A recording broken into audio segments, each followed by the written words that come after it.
الشیطان الرجیم بسم اللہ الرحمن الرحیم الحمد للہ الذی لا یحصی نعماہ العادون ولا یؤدی حقہ المجتہدون الذی لیس لصفتہ حد محدود ولا نعت موجود ولا اجل ممدود فطر الخلائق بقدرتہ ونشر الریاح برحمتہ الصلاة والسلام علی المہیمن علی رسلہ والخاتمہ لأوصیائہ والشافع الیہ والمکین لدیہ والمطاع فی ملکوتہ الأحمد من الأوصاف الأبی القاسم محمد صلوات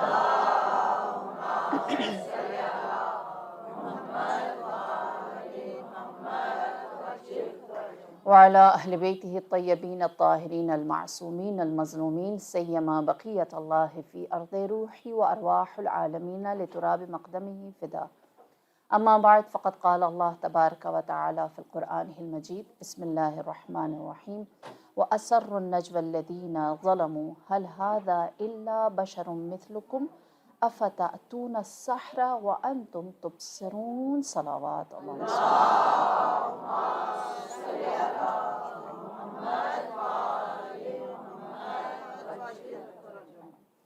پروردگار عالم سورہ انبیاء ارشاد فرماتا ہے کہ کیا تم لوگ نہیں، ظالم یہ کہتے ہیں کہ کیا تم یہ نہیں دیکھتے کہ وہ تمہارے اوپر تمہارے جیسا ایک بشر، ایک عام انسان ہے اور وہ تمہارے سامنے چلتا پھرتا ہے، یہ دیکھتے ہوئے تم اس کے جادو میں مبتلا ہو رہے ہو؟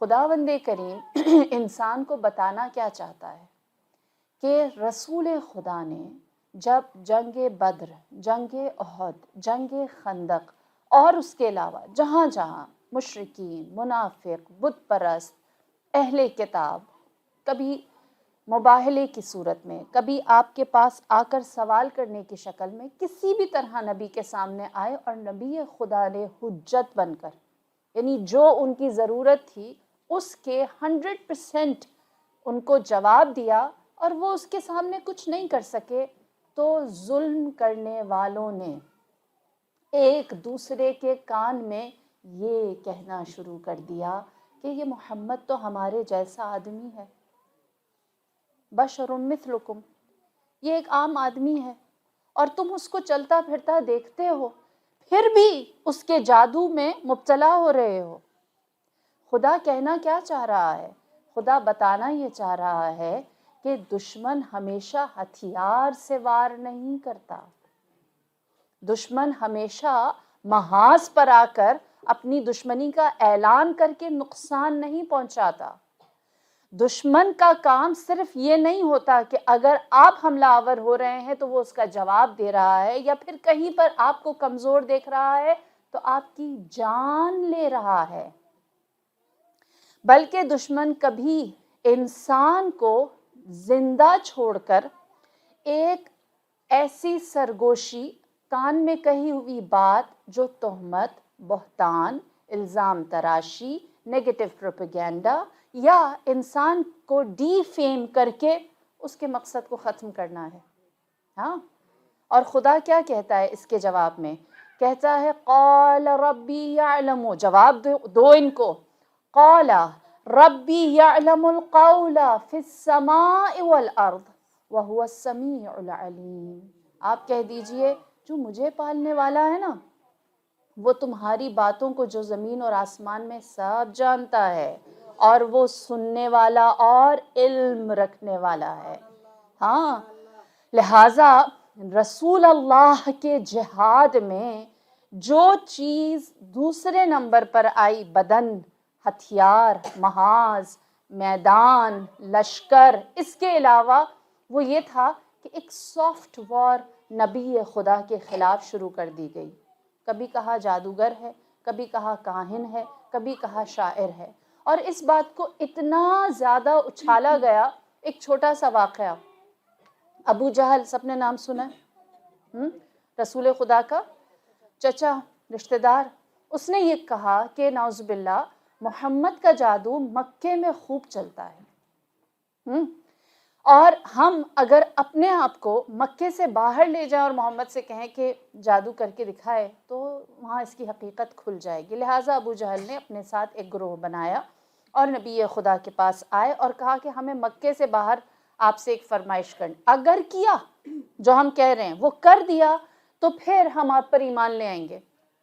نبی خدا نے فرمایا جو تم کہو گے میں اللہ کے اذن سے کروں گا, اس میں کوئی شرط نہیں ہے, کوئی کنڈیشن نہیں ہے, جس طرح کی بھی تم لوگوں کی ڈیمانڈ ہوگی حجت تمام کروں گا. لیکن کیا میری حجت تمام کرنے کے بعد تم ایمان لے آؤ گے؟ انہوں نے کہا لے آئیں گے. ہم نے فرمایا وعدہ, چلو کیا چاہتے ہو؟ ابو جہل نے کہا چاند 2 ٹکڑے کرو.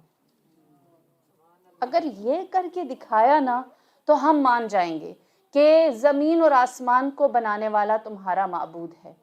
آپ سب جانتے ہیں رسول خدا نے مکے سے باہر ایک جگہ کا انتخاب فرمایا اور آپ نے انگلی کا اشارہ کیا. 2 پہاڑ تھے جن کی پیک پر, پہاڑ کی نوک پر ایک چاند کا ٹکڑا ادھر آیا اور دوسرے پہاڑ کی نوک پر چاند کا دوسرا ٹکڑا. اللہم صلی علی محمد.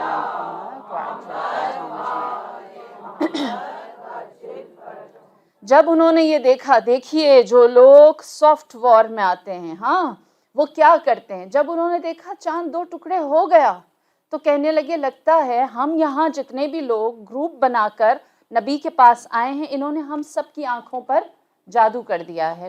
نعوذ باللہ. کسی ایسے کو بلاتے ہیں جو ہم میں سے نہیں ہے, جو یہاں اس وقت موجود نہیں تھا جب اشارہ کیا گیا. لہٰذا مکے کے اطراف میں رہنے والے ایک بدو کو بلایا گیا اور اس سے کہا گیا اچھا تمہیں کیا نظر آتا ہے؟ اس نے بتایا ہاں ایک چاند ادھر ہے, آدھا ٹکڑا ادھر ہے, قیامت آنے والی ہے. جب اس نے یہ بتایا تو اس سے کہا کہ کیا تم اس چیز کو ابھی دیکھ رہے ہو؟ اس نے کہا واللہ میں جہاں تھا اطراف مکہ میں وہاں سے بھی یہی نظر آ رہا تھا. جب اس نے یہ کہا تو پھر ابو جہل نے کیا جواب دیا؟ کہنے لگا لگتا ہے محمد کا جادو زمین اور آسمان دونوں پر چلتا ہے. اللہ اکبر. ہاں تو جو لوگ آپ کے سامنے آپ کے نظریے کو, رسول کے نظریے کو نقصان پہنچانا چاہتے ہیں, اسلام کو نقصان پہنچانا چاہتے ہیں, ان کو ہمیشہ ایک نیگیٹو بات زمانے میں ڈالنی ہے اور جو حق ہے اس کے بدلے میں اپنے کفر کو یا اپنے باطل ہونے کو سامنے لانا ہے. اور اس کے جواب میں نبی خدا کیا فرماتے ہیں کہ میرا خدا سنتا بھی ہے اور علم بھی رکھتا ہے. لہٰذا یہی وجہ ہے کہ آج کے دور میں جہاں میں اور آپ جی رہے ہیں اس میں ہمارے اوپر بھی کوئی گن لے کر, کوئی راکٹ لے کر, کوئی میزائل لے کر, کوئی فائرنگ جیٹ لے کر ہمارے اوپر حملہ آور نہیں ہو رہا. جس دور میں اور آپ جی رہے ہیں اللہ سورہ انبیاء میں انسان کو غفلت سے بیدار کرنے کے بعد کیا آگے آ جائیں سب یا رسول اللہ یا علی, آگے ہو جائیں یا علی.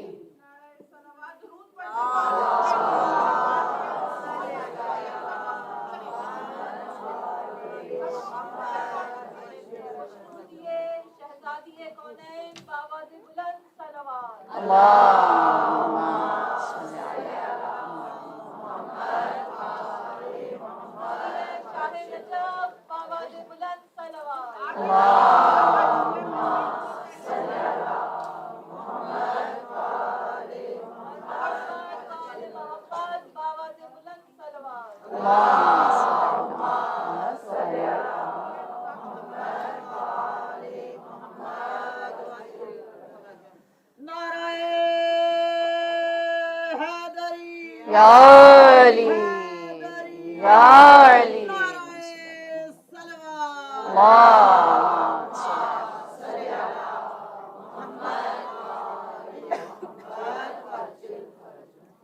دو 2023 جس دور میں ہم جی رہے ہیں ہمارا پہلا بڑا مسئلہ یہ تھا کہ ہم غفلت میں بہت کچھ دیکھنے جاننے کے باوجود ہم اس کو بہت کیئرلیسلی ڈیل کرتے ہیں.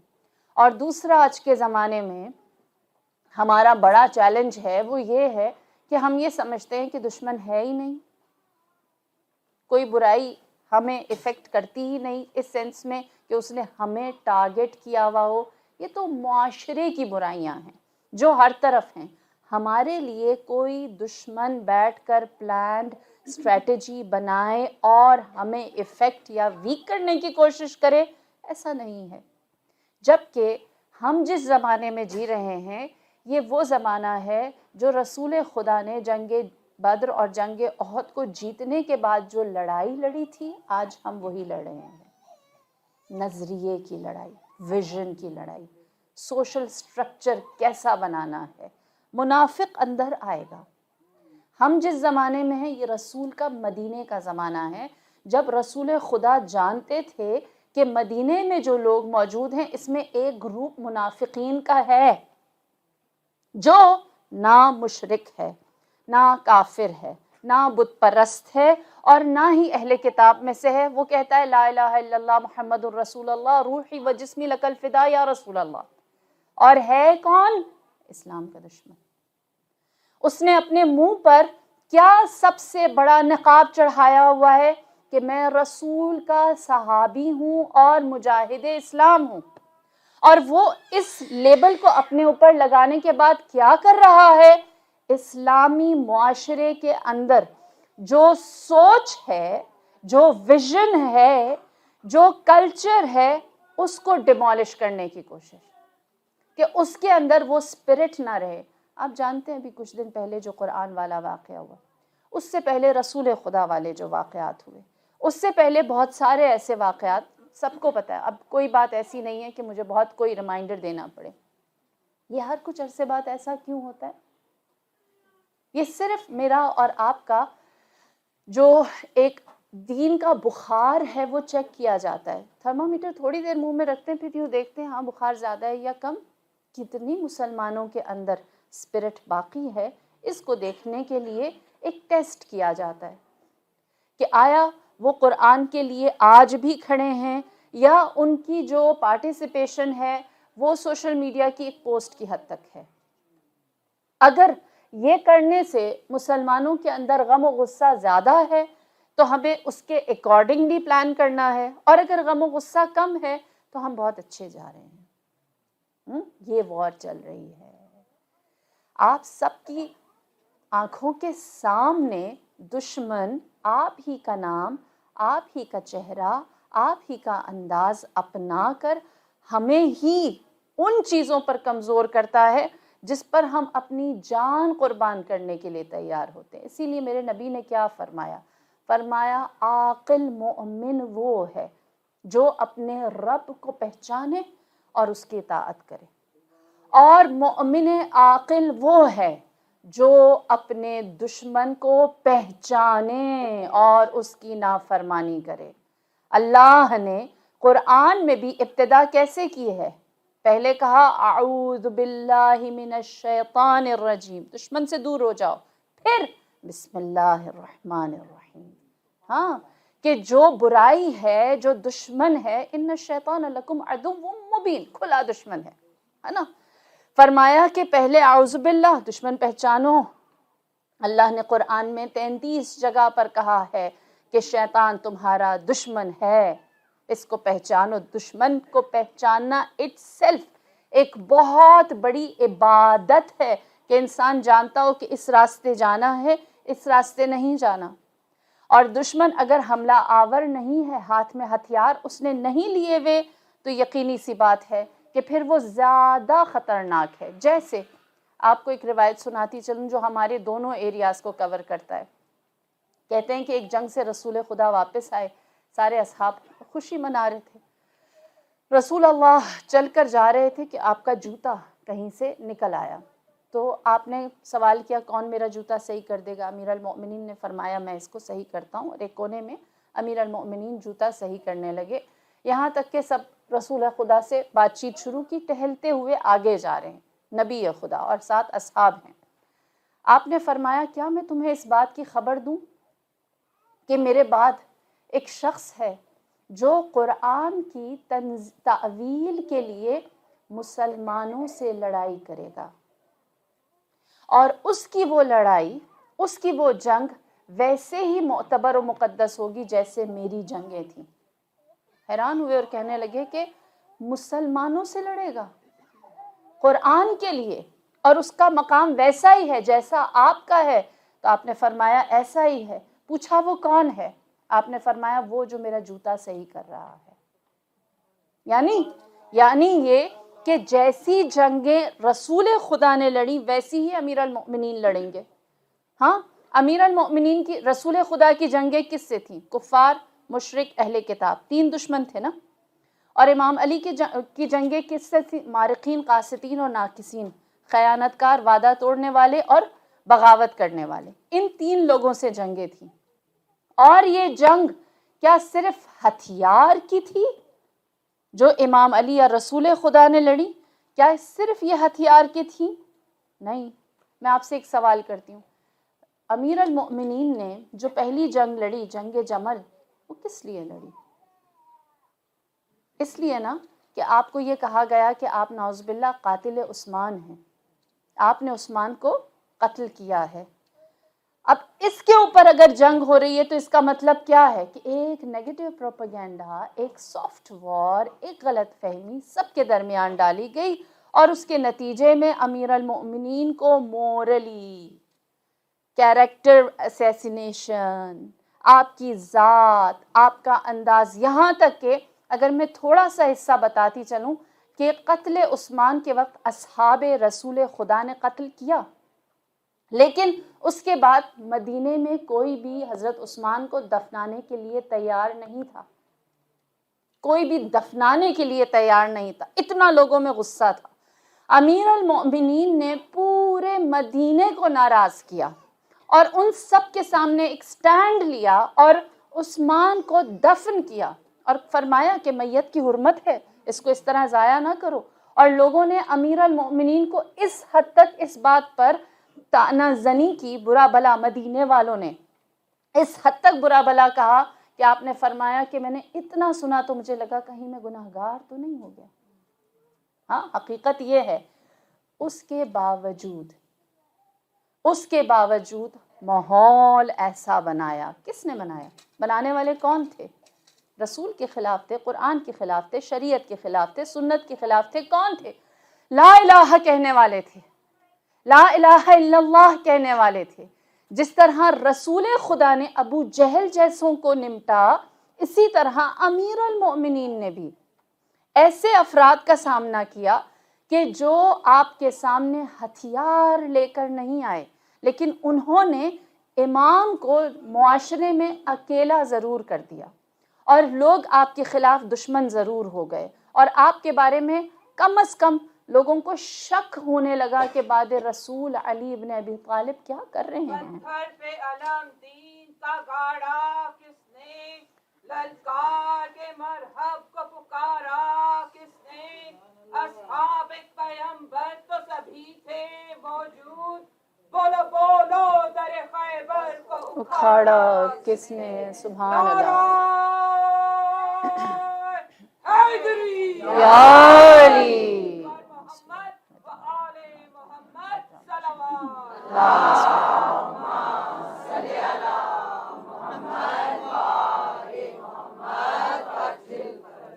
لہٰذا ایک ہتھیار کی جنگ کے علاوہ ایک سافٹ وار ہے جو ائمہ نے لڑی ہے۔ سوال، دشمن ایسی جنگیں کر کے حاصل کیا کرنا چاہتا ہے؟ اس کا مقصد کیا ہے؟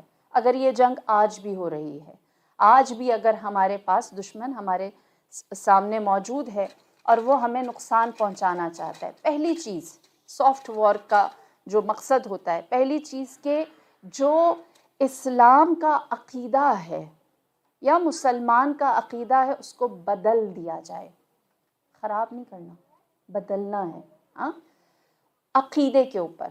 دوسری چیز جو ویژن ہے، جو سوچ ہے، اس کو بھی بدل دیا جائے۔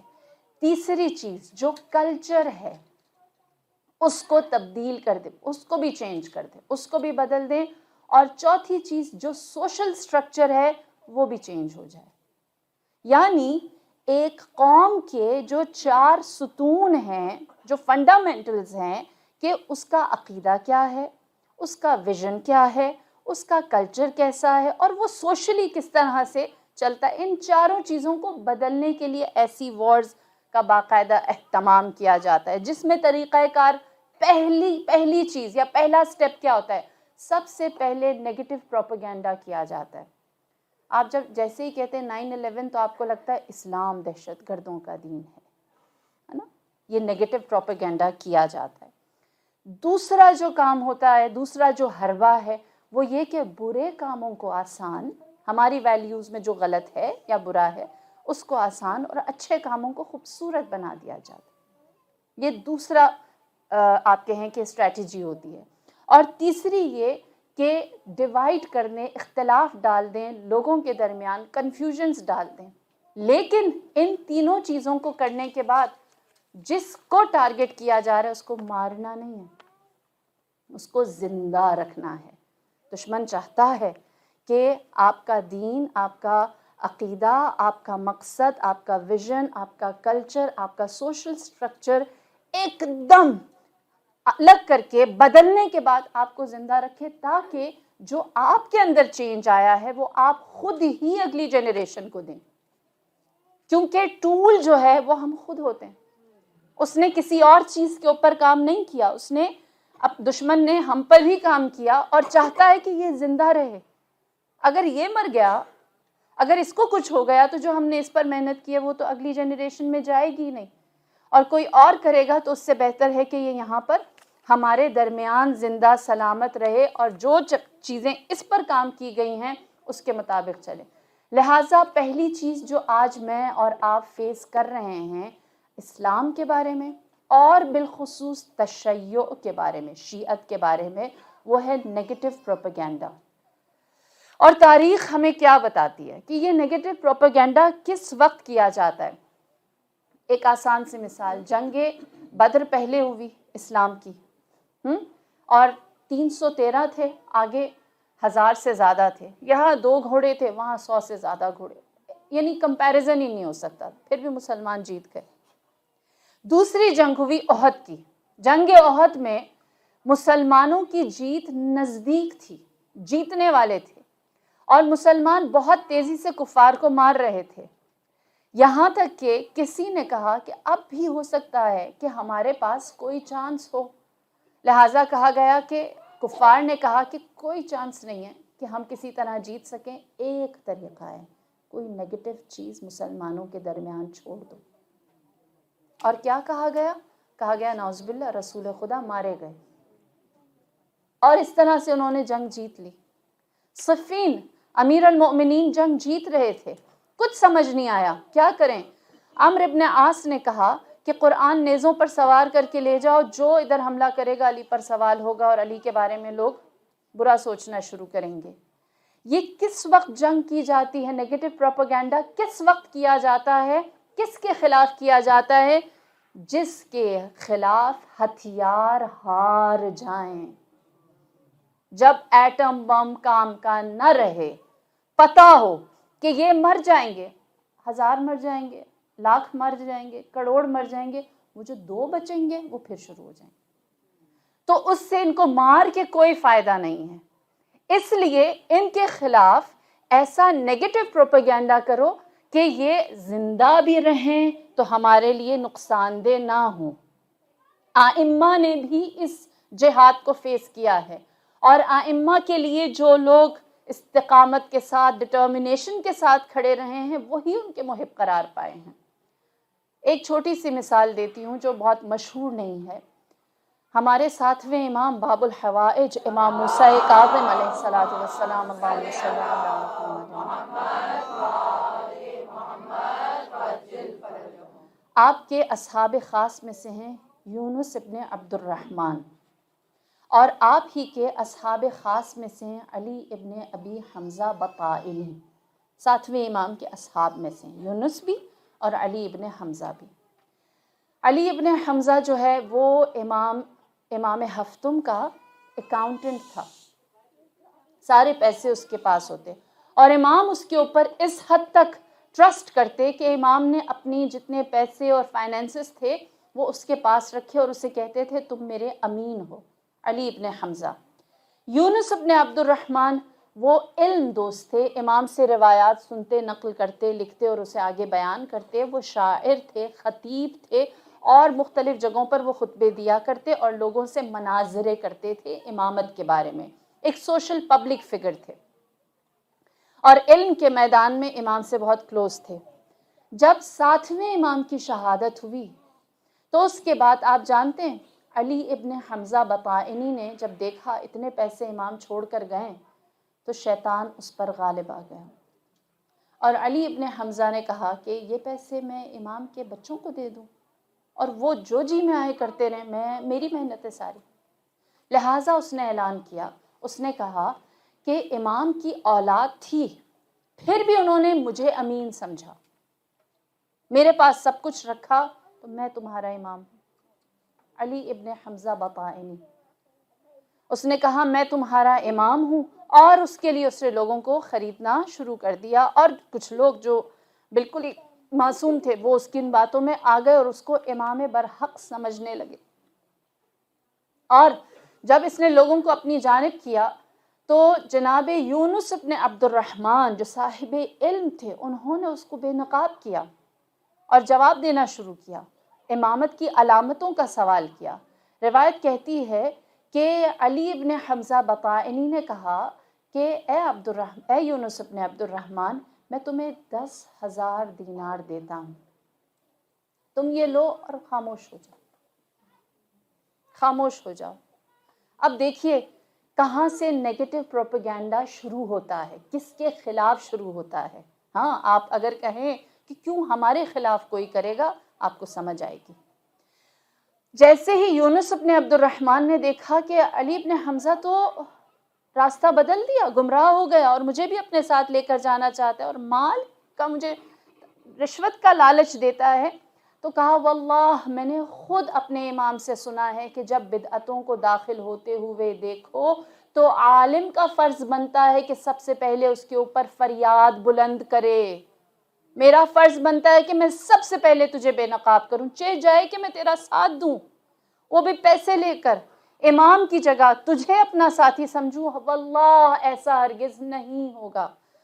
صاف ستھرا انکار جب یونس ابن عبد الرحمن نے کیا، روایت کہتی ہے علی ابن حمزہ بطائنی نے کہا اس کے خلاف پروپیگنڈا کرو اور کہو کہ یہ تو بغیر باپ کے پیدا ہوا ہے۔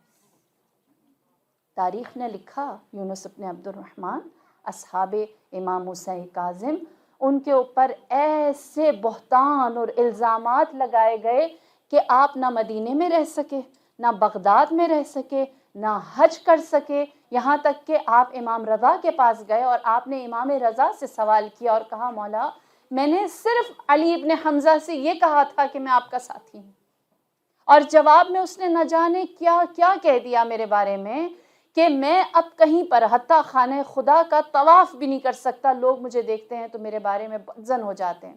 روایت ہے امام رضا علیہ السلام نے 3 دفعہ فرمایا میں تجھے جنت کی بشارت دیتا ہوں، میں تجھے جنت کی بشارت دیتا ہوں، میں تجھے جنت کی بشارت دیتا ہوں۔ اللہم صلی علی محمد۔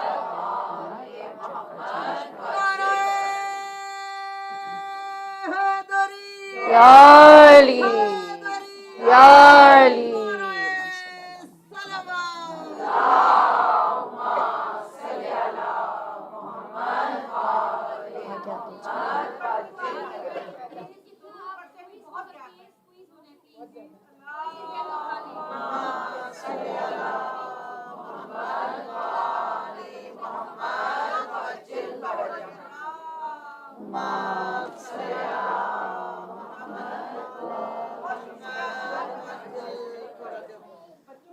بار دیگر نعرہ صلوات، اللہم صلی علی محمد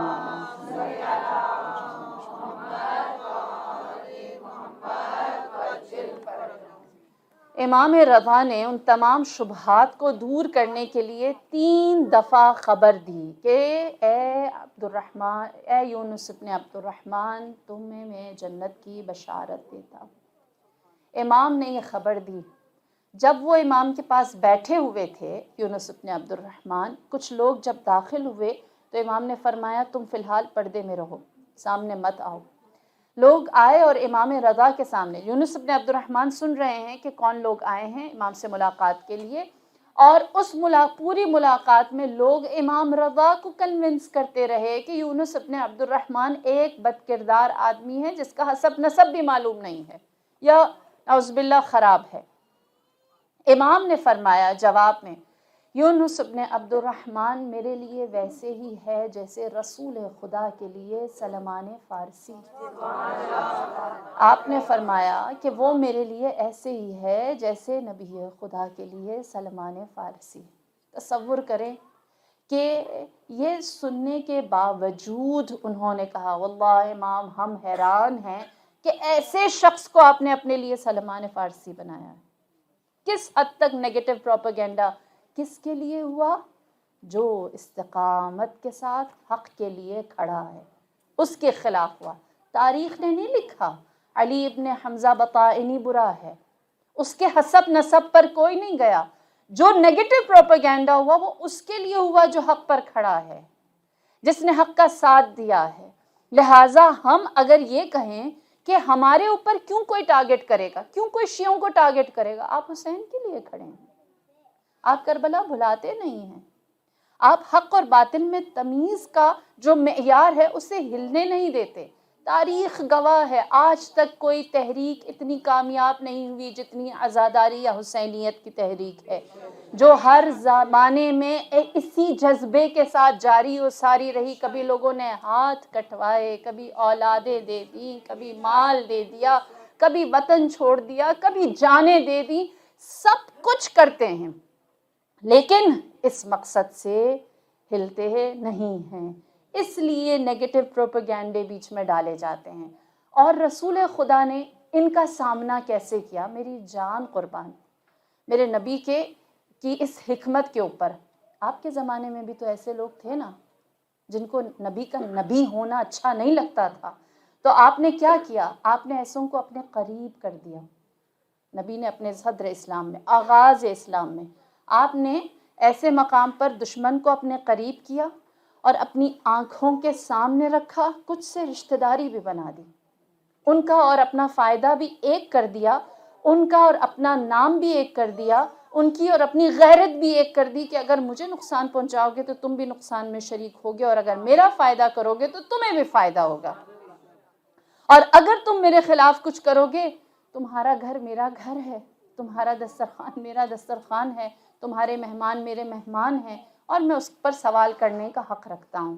دیکھیے رسول خدا نے دشمن سے خود کو دور نہیں رکھا، یہ نہیں کہا چلے جاؤ، بلکہ آپ نے فتح مکہ کے وقت کیا اعلان کیا کہ میرے دشمن کے گھر میں، ابو سفیان، کہا تو نہیں کہ دشمن، میں سمجھانے کے لیے کہہ رہی ہوں، آپ نے فرمایا کہ میرے دشمن کے گھر میں جو جائے گا اس کو امان، باہر نہیں جائے گا، ابو سفیان باہر نہیں جائے گا، یہیں ہمارے ہی شہر میں، میرے ہی دائرے میں، میرے ہی اختیار میں، جو جگہ میں نے فتح کی ہے میری ہی ٹیریٹری میں رہے گا، اور میں اسے اپنی نظروں کے سامنے رکھ کر جو یہ حملے کرے گا اس کے مطابق جواب دوں گا۔ ہاں، دشمن سے بے خبر نہیں رہے، اس کو خود سے دور نہیں کیا، اس کے اوپر اپنی نظر کو رکھا، اس سے آگاہ رہے۔ ہم آج جب جانتے ہیں کہ ہم استقامت کے ساتھ کھڑے ہیں تو یقینی سی بات ہے کوئی بھی، بالخصوص جو مبغض اہل البیت ہے، وہ تو کبھی بھی آپ کی ماتم و عزاداری کو اچھا نہیں کہے گا، وہ تو کبھی بھی اس کے بارے میں بات نہیں کرے گا، کرے گا بھی تو کیا کہے گا؟ لائٹیں آف کرتے ہیں اور غلط کام کرتے ہیں، ہے نا؟ اور آپ نے اس کا جواب کیا دینا ہے؟ آپ نے آگاہ رہنا ہے۔ اور جو مشترکات ہیں، جو کامن چیزیں ہیں، مثلا جو اعتراض کرنے والا ہے وہ بھی قرآن کو مانتا ہے، ہم بھی قرآن کو مانتے ہیں، آپ نے جواب قرآن سے دینا ہے۔ ہاں، لا يحب اللہ الجہر الا بالسوء او من ظلم، اللہ کو رونا دھونا ہرگز نہیں پسند، فریاد و بکا ناپسندیدہ ہے، سوائے اس کے کہ جس کے اوپر ظلم کیا ہو۔ آپ یہ آیت سنائیں گے اور بتائیں گے کہ خدا قرآن میں کہتا ہے، ہاں اللہ قرآن میں، اللہم صلی علی محمد جو ہمارے اور ان کے درمیان ایک چیز کامن ہے قرآن اس سے بتائیں گے. کبھی آئے گا اور کوئی کہے گا کہ رسول خدا کو تو رونا دھونا پسند نہیں تھا, وہ عورتوں کو کہتے تھے گھر کے اندر رہیں, یہ شیعہ عورتیں دھاڑے مار کے روتی ہیں, یہ مرد اس طرح سے شہید کا ماتم کرتے ہیں. آپ کیا کہیں گے؟ ہمارے اور تمہارے درمیان جو چیز کامن ہے وہ حدیث رسول خدا ہے. جناب حمزہ کی شہادت کے بعد جب رسول خدا واپس پلٹ کر آئے اور آپ نے دیکھا جناب حمزہ کی میت, آپ کا جنازہ پڑا ہوا ہے, تو آپ بنی ہاشم قبیلے کے محلے کی گلی میں کھڑے ہو کر آپ نے فرمایا تھا کیا ہماری عورتیں مر گئیں جو میرے چچا کے جنازے پر کوئی رونے والا نہ رہا. اور حکم رسول پر بنی ہاشم کی خواتین نے جناب حمزہ کی شہادت پر با آواز بلند گریہ کیا تھا, اور پھر رسول خدا نے فرمایا تھا کہ جناب حمزہ میرے چچا سید الشہداء ہیں. جو چیز ہمارے اور ان کے درمیان کامن ہے آپ اس سے جواب دیں گے, آپ کے جذبات سے نہیں, آپ کے احساسات سے نہیں. ہم مولا سے محبت کرتے ہیں اس لیے ہم یہ کرتے ہیں, یہ جواب نہیں ہے. جواب قرآن ہے, جواب حدیث ہے. کیوں؟ قرآن کا فائدہ اور ہمارا اور ان کا فائدہ مشترک ہے نا, سیم ہے. ایسا تو نہیں ہے کہ وہ قرآن دشمن ہو, وہ بھی چاہتے ہیں کہ قرآن کا احترام, اور وہاں جواب نہیں دے سکتے. لہٰذا ہم یہاں پر اپنے دوسرے دشمن کو پہچانیں. ایک تو یہ ہے جو پروپیگینڈا کرتا ہے. دوسرا دشمن کون ہے؟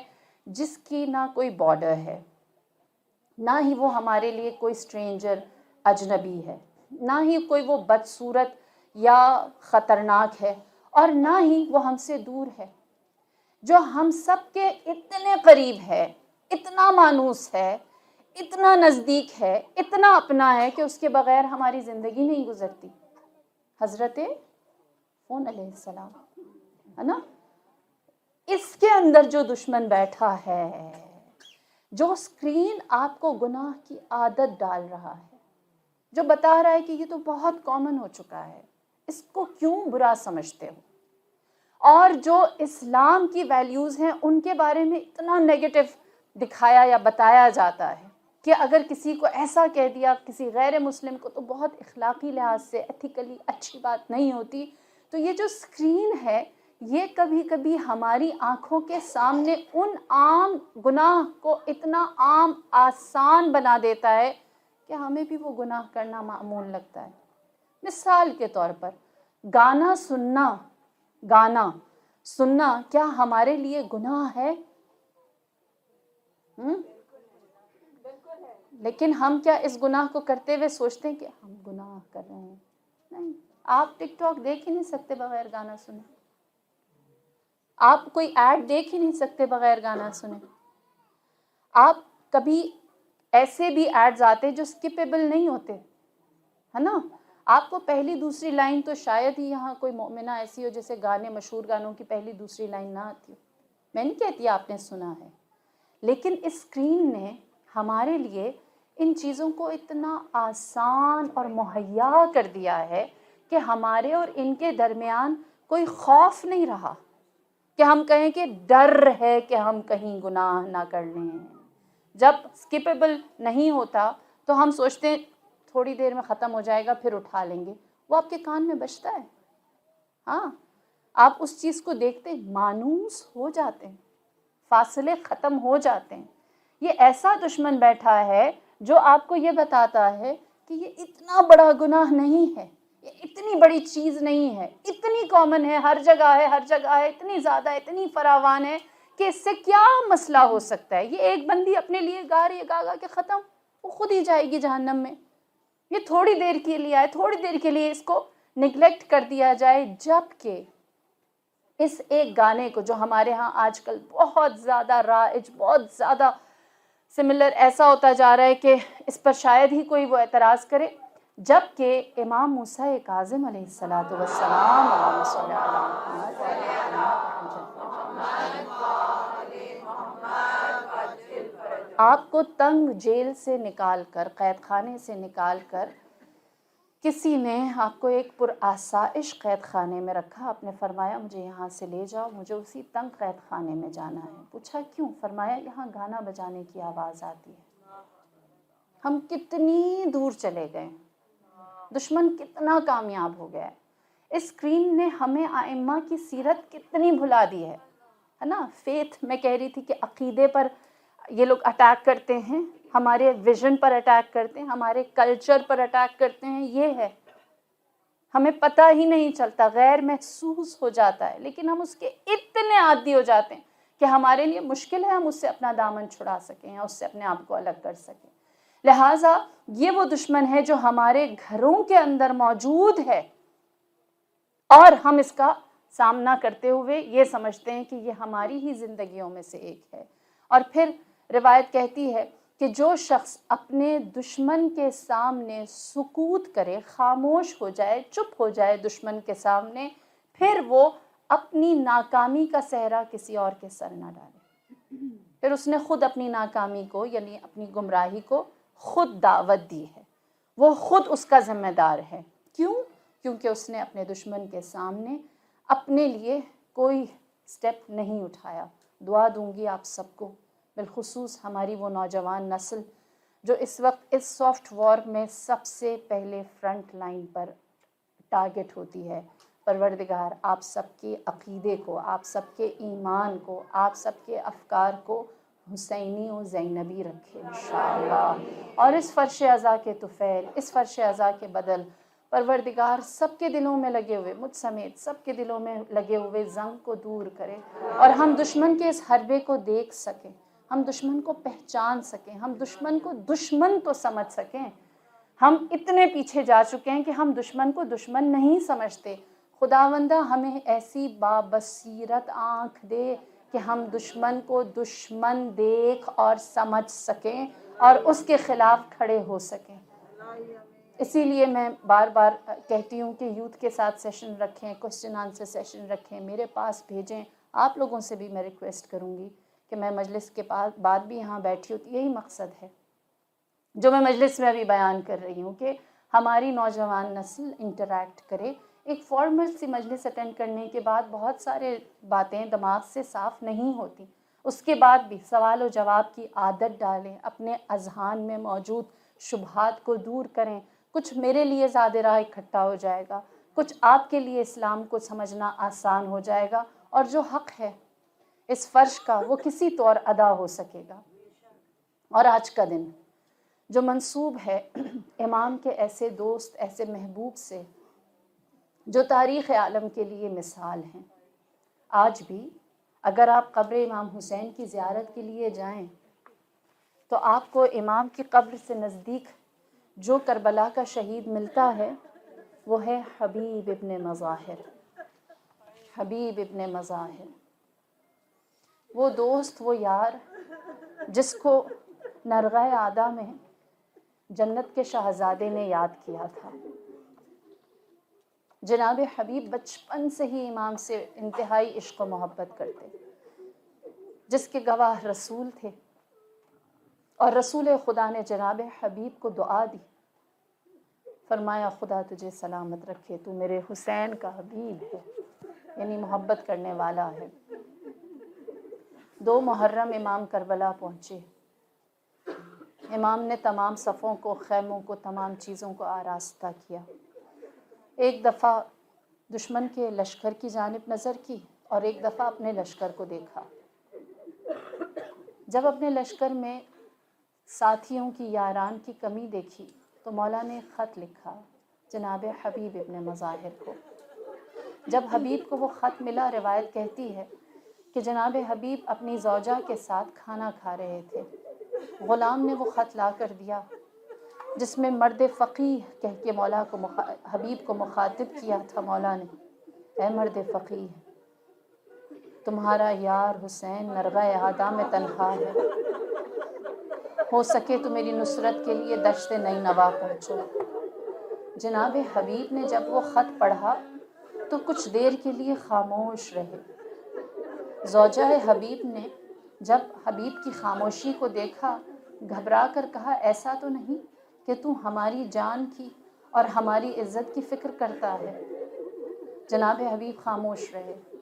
زوجہ حبیب نے کہا واللہ حبیب، اگر تو حسین کی نصرت کے لیے نہیں جائے گا، میں اپنے مولا کی نصرت کے لیے جاؤں. میں اپنے مولا کی نصرت کے لیے جاؤں گی۔ جناب حبیب نے فرمایا خدا تجھے دنیا و آخرت کا خیر دے، میں اپنے آقا و مولا کو کبھی تنہا نہ چھوڑوں گا۔ لہٰذا غلام سے کہا فلاں مقام پر جو کوفے سے باہر ہے وہاں گھوڑے لے کر ہمارا انتظار کرو، ہم کچھ ہی دیر میں سوئے کربلا کوچ کریں گے۔ جناب حبیب نے تمام آمادگیاں کیں۔ جب اپنے گھوڑے والے مقام پر پہنچنے لگے تو دیکھا کہ آپ کا غلام مناجات کر رہا ہے اور گھوڑے سے رو رو کر کہہ رہا ہے کہ اے گھوڑے، اگر میرا آقا نہ آیا میرے مولا حسین کی نصرت کے لیے تو خالی نہ رہے گا، میں تجھ پر سوار ہو کر اپنے آقا کی خدمت کے لیے جاؤں۔ جناب حبیب نے جب یہ سنا تو گریہ کرنے لگے اور فرمانے لگے کیا میرے مولا پر ایسا وقت آ گیا کہ غلاموں کے غلام نصرت کے لیے جا رہے ہیں؟ سوار ہوئے۔ دوسری جانب کربلا میں لشکر سج رہا تھا۔ امام نے اپنے لشکر کے 3 حصے بنائے، میمنہ، میسرہ اور وسطیٰ۔ جو میمنہ کا علم تھا وہ آپ نے جو مؤذن تھے کربلا کے جناب حجاج ابن مسعود ان کے حوالے کیا۔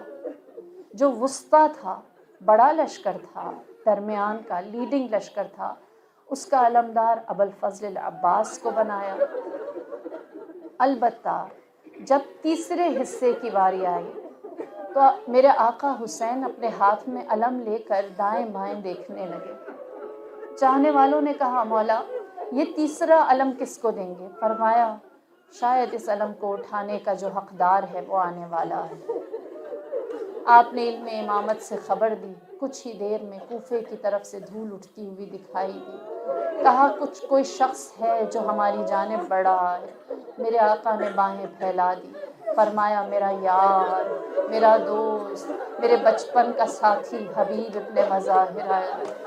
پہلی دفعہ خیام حسینی میں خوشی سے نعرے بلند ہوئے۔ جناب حبیب کو مولا نے سینے سے لگایا، علم آپ کے سپرد کیا اور فرمایا یہ میمنہ کا علم، میسرہ کا علم آپ کے حوالے۔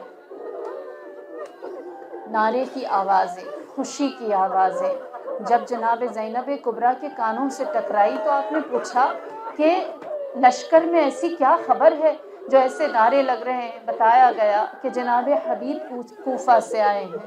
جناب زینب کا دل خوش ہوا۔ آپ نے فرمایا حبیب کو میرا سلام کہو، اس کو خوش آمدید کہو۔ آپ کا پیغام، بی بی کا پیغام حبیب کو دیا گیا۔ روایت کہتی ہے وہ خوشی کی جو محفل تھی وہ عزا میں بدل گئی۔ جناب حبیب نے جب سلام زینب سنا اپنے سر سے عمامہ گرا دیا اور کہا کہ مجھ جیسا غلام، ابن غلام کہاں اور زہرا زادی کا سلام کہاں؟ ہے بی بی ہماری زندگیاں حاضر، ہماری زندگیاں حاضر۔ روایت کہتی ہے کہ عصر عاشور، ظہر عاشور جب نماز کا وقت ہوا تو امام نے فرمایا کہ وقت نماز ہے، ان لشکریوں سے کہو کہ ہمیں نماز کے وقت کے لیے تھوڑی سی فرصت دیں۔ جناب حبیب امام کے لشکر کی طرف سے چلائے، آپ نے فریاد کی اور فرمایا نماز کا وقت ہے، ہمیں فرصت دو کہ ہم نماز ادا کر سکیں۔ جناب حبیب نے جب یہ کہا، روایت کے جملے ہیں اس لیے بیان کر رہی ہوں، آگے سے جواب یہ آیا کہ تمہاری نماز کا کوئی فائدہ نہیں۔ کہنے والے نے یہ جسارت امام حسین کے لیے کی۔ جناب حبیب نے فرمایا آقا اس نے جسارت کی ہے، گستاخی کی ہے، مجھے اجازت دیجیے کہ میں اس کو جہنم تک پہنچا دوں۔ امام نے اجازت دی۔ جناب حبیب کو اپنے سینے سے لگایا، گھوڑے پر سوار کیا۔ جناب حبیب جلال میں لشکر کی طرف دوڑے اور فرمانے لگے کہ تم یہ نہ سمجھنا کہ میں بوڑھا ہو گیا ہوں تو میں جہاد نہیں کر سکوں گا، ضعیف ہو گیا ہوں تو میرے میں طاقت کی کمی ہوگی، میں نے حسین کے چہرے کو دیکھا ہے اور حبیب جب حسین کو دیکھتا ہے تو جوان ہو جاتا ہے۔ اجرکم اللہ۔ جناب حبیب کا جلال ایسا تھا کہ روایت کہتی ہے کہ صفیں پیچھے گرنے لگی اور لوگ کہنے لگے کوئی حبیب کا مقابلہ نہیں کر سکتا. لہٰذا ایک شقی نے بڑھ کر جناب حبیب کے گھوڑے کی ٹانگیں کاٹنی شروع. حبیب گھوڑے سے زمین پر گرے, چار جانب سے حملے ہوئے. جناب حبیب نے جب آخری حملہ سہا تو امام کو سلام بھیجا, کہا علیک منی سلام یا سیدی و مولا یا ابا عبداللہ, میرا سلام آخر اے میرے آقا, اے میرے سردار ابا عبداللہ. میرے مولا نے جو حبیب کا سلام سنا, روایت کہتی ہے سید الشہداء کے چہرے کا رنگ زرد پڑ گیا, پیشانی پر پسینہ آیا. فرمایا اے حبیب تو قاری قرآن تھا, تو میرا یار تھا. امام علی فرماتے ہیں یار کا دنیا سے جانا انسان کو یتیم کر دیتا. اللہ اللہ, تاریخ کیا لکھتی ہے, سنو عزادارو, تاریخ کیا لکھتی ہے کہ جب 11 محرم آئی تو سب سے پہلے کوفیوں کے سر کہا گیا کہ کوفے پہنچائے جائیں. ایک شخص کہتا ہے کہ میں نے سب سے پہلے جناب حبیب کوفے کے رہنے والے تھے, ان کا سر تن سے جدا کیا اور میں نے کہا حبیب کے سر کے بدلے مجھے بہت کچھ ملے گا. لہٰذا میں نے حبیب کا سر لیا, اپنے گھوڑے کی گردن میں ڈالا اور تیزی سے کوفے کی جانب گیا. سب سے پہلے جو سر کوفہ پہنچا وہ جناب حبیب کا تھا. وہ گھڑ سوار کہتا ہے میں نے پورے شہر میں حبیب کا سر پھرایا اور میں نے کہا جس نے بغاوت کی تھی وہ مارا گیا. کہتا ہے جہاں جہاں میں جاتا تھا میرے ساتھ ایک 13-14 سال کا بچہ میرے پیچھے پیچھے ہر جگہ, میرے پیچھے پیچھے ہر جگہ آتا. میں نے اس کے چہرے کو اتنا دیکھا میں مانوس ہوا. میں نے اس سے پوچھا ہے بچے تو کون ہے, میں جہاں جاتا ہوں تو میرے ساتھ آتا ہے. اس بچے نے جواب دیا اور کہا میں قاسم ابن حبیب ہوں, میں حبیب کا بیٹا قاسم ہوں.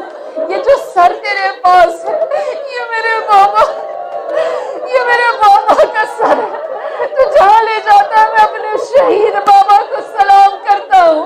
گھڑ سوار نے جب یہ سنا, سنا عزادارو, گھڑ سوار نے جب یہ سنا گھوڑے سے اترا, گردن سے سر کو اتارا اور جناب قاسم کی آغوش میں دے کر کہا اے یتیم تو اپنے بابا سے مل لے, ان سے ودا کر لے, میں کہوں گی سلام اے قاسم ابن حبیب.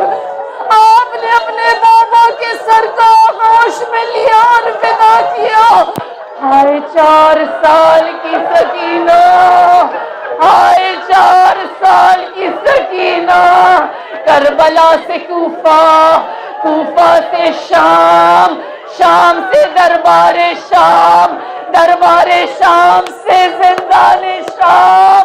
یتیمہ کیا دیکھتی ہے, اس سر کو کبھی پتھر مارے جاتے ہیں, کبھی آگ برسائی جاتی ہے, کبھی گھوڑے کے سم میں آتا ہے, کبھی شرابی کے دربار میں جاتا ہے, کبھی خیزرہ کی چھڑی لگتی ہے, کبھی رومال ڈالا جاتا ہے, کبھی یزید کا کام مار کے کہتا ہے حسین ناکام ہوا میں جیت گیا. ہائے وہ سکینہ کہ جب سر اپنی آغوش میں لیا, یتیمہ مر گئی, بابا کا سر جو لیا روح پرواز کر گئی.